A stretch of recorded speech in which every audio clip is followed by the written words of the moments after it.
Keeping the City Going by Brian Floca. This book was published in 2021. It's a pretty new book. We are here at home now, watching the world through our windows and wondering what will happen next. Outside, we see the city we know, but not as we've seen it before. Outside, the city is strangely still.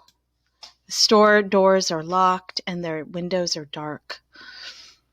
And our neighbors all stay hidden. The voice of the city is low and the streets are almost empty. But not entirely.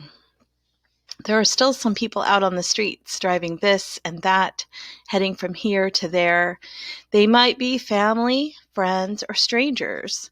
They're there because we need them. They're the people keeping the city going.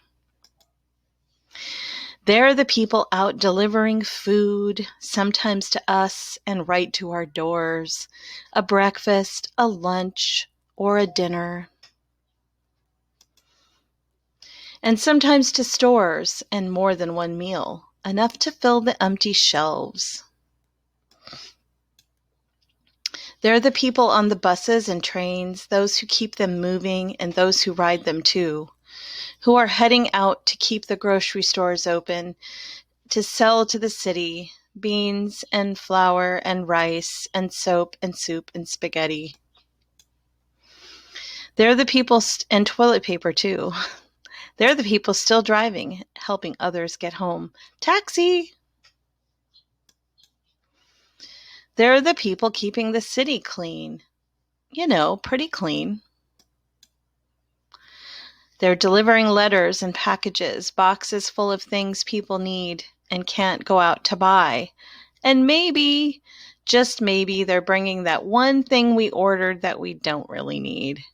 But we've been stuck here at home and we're bored and we bought it. We'll try not to do it again. They're out on the street and under the street, keeping water, gas, and electricity flowing. They're keeping the phones and the internet working and helping us feel not so alone, helping us stay connected with streaming shows and video calls, and our teachers and classes and story times too. They're the people in charge of putting out fires and the people whose job it is to keep everyone safe. They're the paramedics and the EMTs taking people to the care that they need.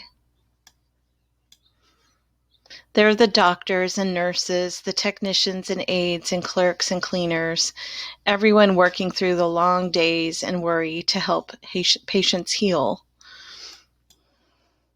We still see the city strangely still, and we miss our friends and neighbors, and we miss the voice of the city.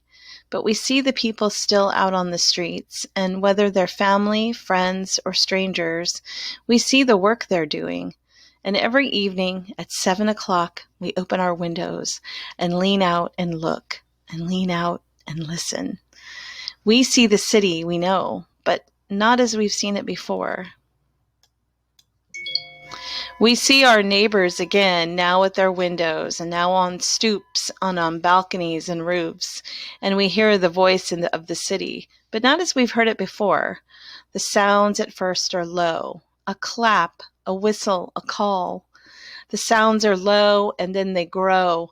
Pots bang, drums boom, bells ring, horns blow, a racket, a din, and a row.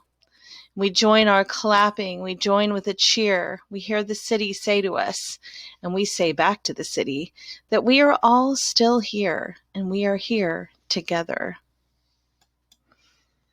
We hear the city say, and we say with the city, and we all say together, thanks to the people still out on the streets, driving this and that, going from here to there, and taking care of the sick. Thanks to the people keeping our city going. I hope you enjoyed this story.